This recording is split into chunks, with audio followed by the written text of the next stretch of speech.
right, guys, we are here at the Twisters world premiere, and we're going to be doing an out-of-theater review. We've got a little bit of a carpet to see, but let's head into the theater and get the reactions going.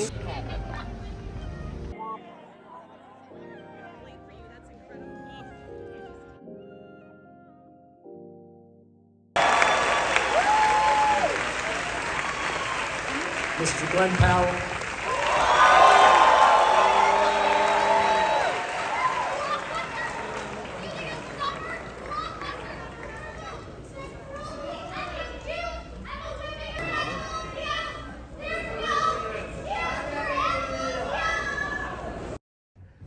Alrighty, we are back on the couch. Honestly, these are about to be called the day after reviews or later on in the evening reviews, not out of the theater reviews, because I am having a hard time with these late night premieres and these after parties, and I'm just, whew, it is getting difficult. That being said, we are going to do our out of theater review for Twisters. Now, I do want to point out, since I was at the premiere, I want to talk about the elephant in the room, or the PETA in the room. Yes, that actually did happen. Leading up to the premiere and on the red carpet, there were a lot of PETA protesters protesting a specific scene in the movie, and it is the rodeo scene. I'll talk about that a little bit more when we get to that section of the spoiler part of this review.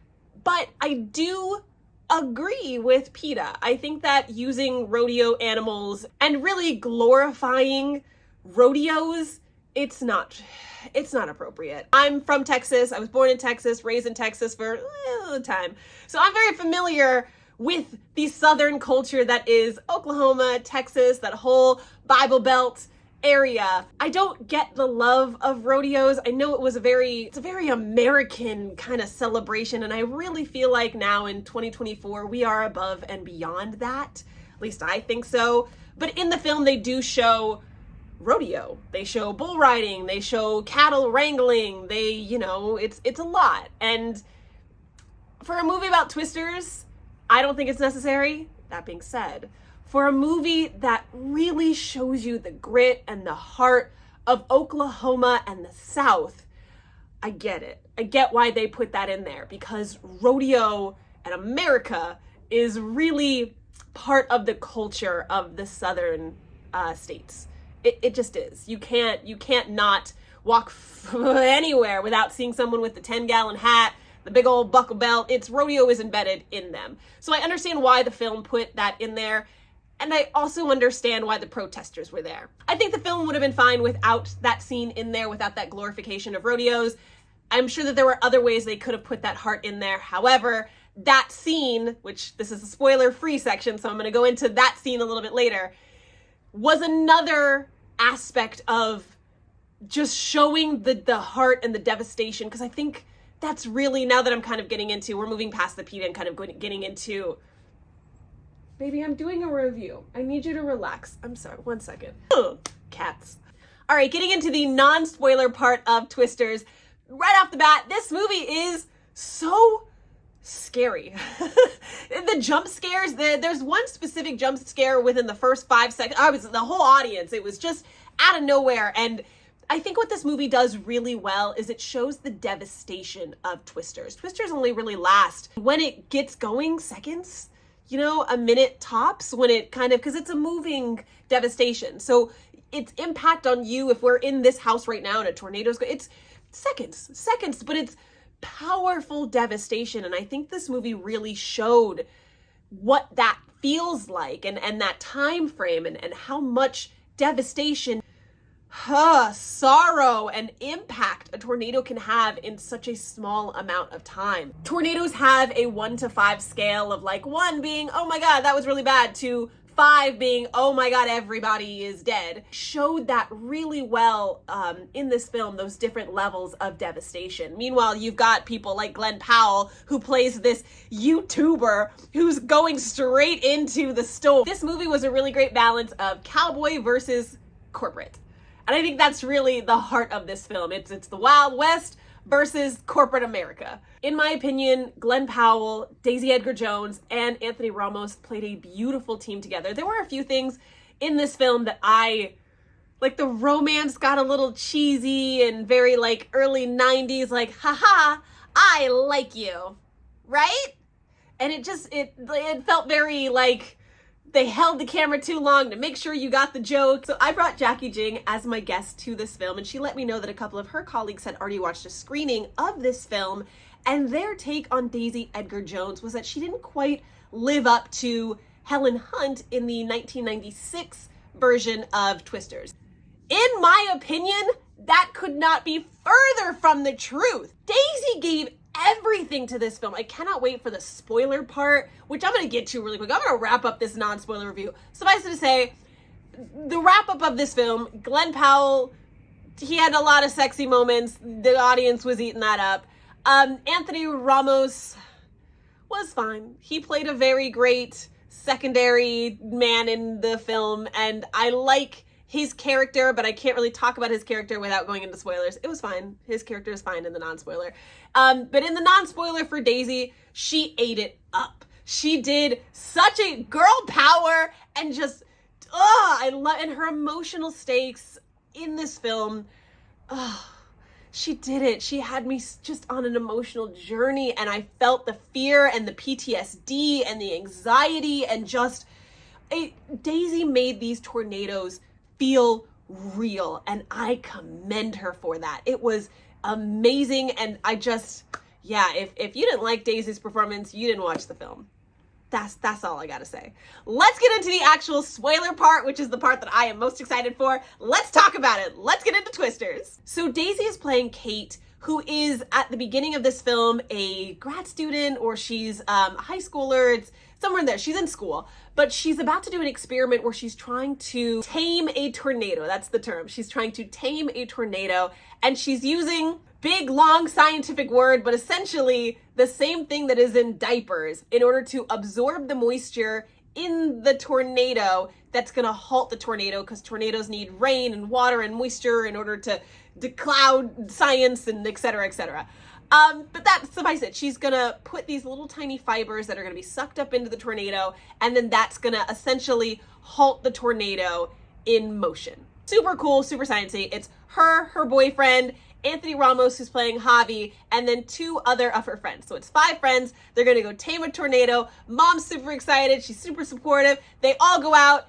Everything goes to hell, but it's not their fault. It's not their fault, but Kate holds that on to her. Essentially, like I had mentioned before, there are 5 tiers of tornado. They thought they were going to be taming tier 1, and the tornado, just due to nature and miscalculation and just things that are out of their control, it turned into a 5.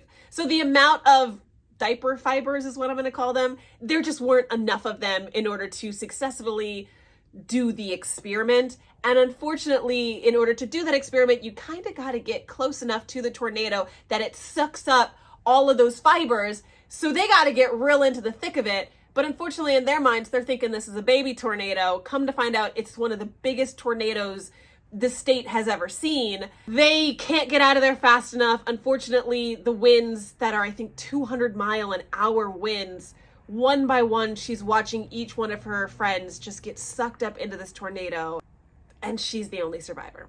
5 years later, she's in New York now. She's all but given up that life, but she's got that meteorology background, so she's still working for the Weather Network, safe in New York, letting people know in other states, hey, you got a tornado coming, you got it, but she's safe over here. Anthony Ramos shows up, who's been in the military at this time. His big thing is, while they were doing sciencey stuff, he was there using old technology in order to track and understand tornadoes. So they're the new age, he was the old age, trying to make models and graphs of these tornadoes that they were hunting and trying to tame.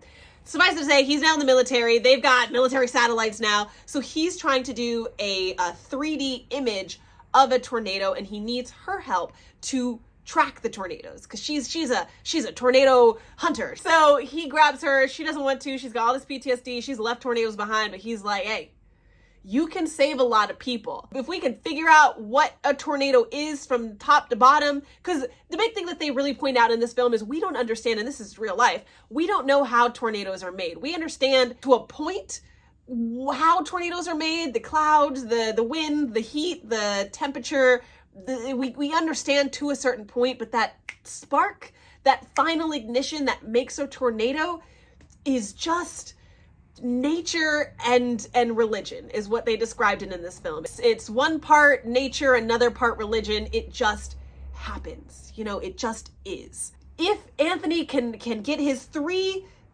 satellites, three little computery, you know, gizmos in the right, because one's got to be in the back, one's got to be in the side, and one's got to be right in the front. If he can get those three signals up, those three computer images, he can make an image of a tornado, and maybe they can begin to understand what a tornado actually is with this perfect 3D molding and model. She's like, all right, you've convinced me I can save people. That's a reason for me to come back. So she follows Anthony Ramos, Javi, back to Oklahoma, and we now understand that it's 2024. Tornadoes ain't just about science anymore. It's about the views. We've got YouTubers, we've got tornado chasers, we've got everyone. It is now a spectacle to watch and chase tornadoes. That's wild.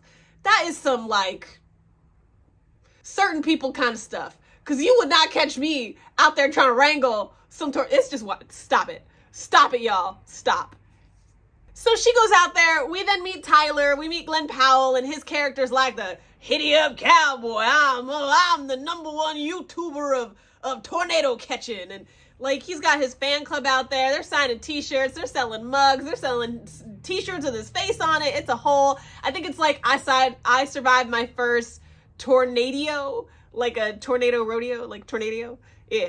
But we learned that he's actually a meteorologist as well. So they've got this cute little flirtation of like nerdism going on, which is really cute. Anthony Ramos is there in the background too, like, ooh, I also liked you, even though you had a boyfriend, which was weird, but they add that little tidbit towards the end of it. There was a time I would have done anything for you. Long stare so that the audience understands exactly what it is that you're talking about. It was weird. It was just, they kind of threw that in there, and it was like, all right, cool. There were about 4 or 5 tornadoes. We did learn at the premiere, after talking to one of the creators of the film, that each one of those tornadoes, they gave a name. There was one that was the date-nado, one was a fire-nado, which you guys will understand when those happen, when they happen. But they gave them all cute little tornado names so that they all knew, you know, what was happening and which tornado that they were talking about, given whatever scene. We slowly see that Anthony Ramos, after leaving the military, is working for a developer, and that's what he actually needs these satellites for. We discover that he's actually the bad guy. It's a little bit too corporate, and the man that is investing for them, every time there's a tornado, he goes to these local families that have lost everything and buys them out so that now he owns their land. And it's this really gross scheme that he's using. So while Anthony Ramos is trying to use these models and these satellites and these camera images to eventually help and save people, the man that he's getting all of his money and investment for is trying to use these satellites so that he knows whereabouts he can start plotting and scheming to steal family-owned land. It's really corrupt, and yeah, as a writing standpoint, that was really smart, because that's so sketchy and foul, but that's also real life. That's real life. Meanwhile, we discover that though Glenn Powell is this like giddy up cowboy and is so like, look at me in my face, and I'm smart, but I'm also like real hick talking whatever. We learn that he's actually he's got a heart of gold. You know, though he's selling t-shirts to all the fans over here, what he actually is doing is making money so that he can, during these devastations, in the aftermath of all these tornadoes, give food, blankets, water, help find lost dogs to those people who have lost everything. So he's actually a really nice guy. It's just, you know, the paths that we choose. But Kate is the real star of this movie, so let's get back to it. So while these boys are having their little competition of who's the more noble guy, who's doing the best thing, Kate is here, back in Oklahoma, back where she lost absolutely everything due to a failed experiment, and she's trying her best to help Javi, because Javi's the one initially who asked her to be there, trying her best to help Javi to get in the thick of these tornadoes. The way that Javi has set up his satellites is he named them after the Wizard of Oz, obviously tornadoes, that's how Dorothy gets there. His first, 5 years ago, that first satellite that he was using was called Dorothy. These new satellites are called the Tin Man, the Scarecrow, and the Lion is the one that's up front. And who's driving the Lion but Javi and Kate? And so Kate's got all this trauma. She's seeing the tornado. They have to be right in front. As the tornado's coming, they have to drive ahead of it just a little bit. The tornado's still coming. They have to drive, drop the satellite, and get out of there. But mind you, the tornado is coming full speed. They don't know what level the tornado is going to be. They kind of have, but it's nature. Anything can happen. It can go from a 1 to a 5 to a 3. Anything. You don't know. But you, meanwhile, have to drop this satellite in front of the tornado as it's coming to you in order to get that three-dimensional image. It's just scary. It's just scary. Woo! The first time she fails. Second time they get a little bit better, but unfortunately the tornado sucks up the satellite, and so they gotta find it later. A lot of drama happens. Eventually she discovers who Javi is working for. She doesn't agree with that in any way, shape, or form. She ends up hanging out with Tyler, learns all about Tyler. Tyler takes her to the rodeo. That's when we end up seeing, the movie magic. They happen to be right where a tornado comes up, but I think it's in that moment that we see the horrible, truly, we've been seeing the devastation kind of from afar. The tornado would come and then we discover, there was a town there. So we go and we'll see the aftermath and we'll see people kind of picking up. But that rodeo scene, going from the excitement, and I use quotes because if you watch the video in the beginning, you know how I feel about rodeos. But we see the excitement and the fun and the joy of rodeos, and truly it is a very camaraderie filled, everyone's there to have a good time, field energy, to a split second later that tornado shows up, and within a minute or two it's just leveled. The entire arena, the surrounding areas is just leveled, and they do a really good job in this film of showing you the path of a because it is just flatlands, and then you'll just see a tiny little strip of exactly where the tornado went through, and it's just devastation. It's just flatlands of just, I take a drink every time I say devastation. That's what it is. This film did such a great job of putting fear in my body, but it also did a really good job of educating you while it was going. They would say things like, no, you can't go, don't drive, and then you see the car getting sucked up. So I'm in my mind, I'm taking notes. Okay, don't get in a car when a tornado is happening. Or, they're like, oh, we need a basement. Or go inside of the pool. Go in the pool in this little tucked areas. So they were doing a really good job of educating people on, okay, no, Jimmy, don't go that way. Don't do this. So I really appreciated that because I was taking notes oh my God, I'm gonna die. Well, hopefully not, because now I've got at least 2 or 3 places in my mind where don't drive. When there's a tornado, don't drive. Unless you have to, in which case, floor it. Floor it so hard. I've got anxiety again watching this film. It was just scary because this is real. This is stuff that real people have to go through, and that is so petrifying. Anyway, my favorite part of this film is the ending. There's a big tornado coming again. They happen to see a town that needs help. At this point, Anthony Ramos has given the finger to the corporate people. He's now on Team Kate and Team Tyler. So he's helping them out. We're in this city now. We're trying to help a bunch of people, but honestly, this is one of them olden towns, those cutesy kind of towns with the movie theater, mom and pop movie. Everything's gonna be leveled. Nothing is secure. It's a cute little flimsy town. So they're trying to help. They're trying to get people into the shelters. Shelter gets full. They move everyone in the movie theater. Tyler, he messed up his leg. Javi finally gets there. They get everyone in the movie theater. This movie theater is tornado is a mile away, and it's already fallen apart from the winds. And they're everyone is gonna die.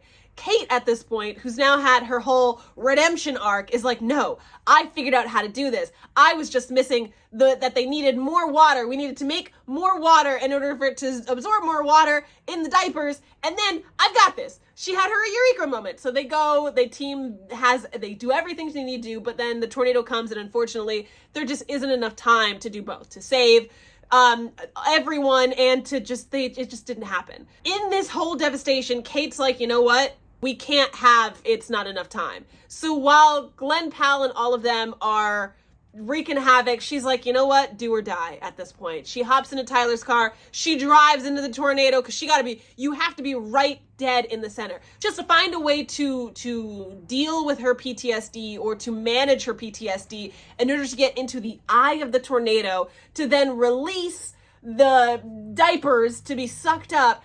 And what I loved about this film, what I absolutely just loved about this film is that at no point did a man get in the car with her. She did it all on her own. She got in that car, she went to the eye, she harnessed herself up, she ended up having to flip the car multiple times, but the men were in the back in the movie theater, and Kate was the hero of this film, and thank you for that.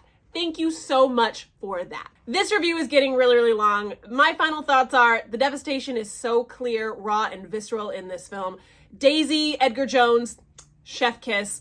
The boys, they were fine. There was a little weird, unnecessary romance moment where we found out that I guess Javi had always loved her, and it was just weird. There was a lot of weird cock blocking towards the end, but it was cute. I really thought it was cute. I think Glenn Powell and Daisy Edgar Jones have a very beautiful chemistry in this film that's very subtle until it's not. So I think that aids to this. But the whole metaphor of the playoff is cowboy versus corporate. And I think that that's really important. Do you lie with money or do you lie with the people? And I think at the heart of this film, that's the question you have to ask yourself is, what do you care about more? Do you care about yourself or do you care about the well-being of all? Anyway, that is my review or discussion of Twisters. I think it is a really great movie. If you get the opportunity to watch it, please do. Please know it may not be good for younger, susceptible audiences. It may not be good for you if you are prone to holding on to fear, no matter where you live. That being said, Twisters is an amazing, amazing movie, and I do think it is the blockbuster movie, at least bringing back those old kind of 90s blockbuster style films. Let me know what you think in the comments below. Let me know how you felt about the film and what jump scares got you in the comments below. Make sure you like, subscribe, and follow for more out of the theater reactions, and I will see you guys for the next one.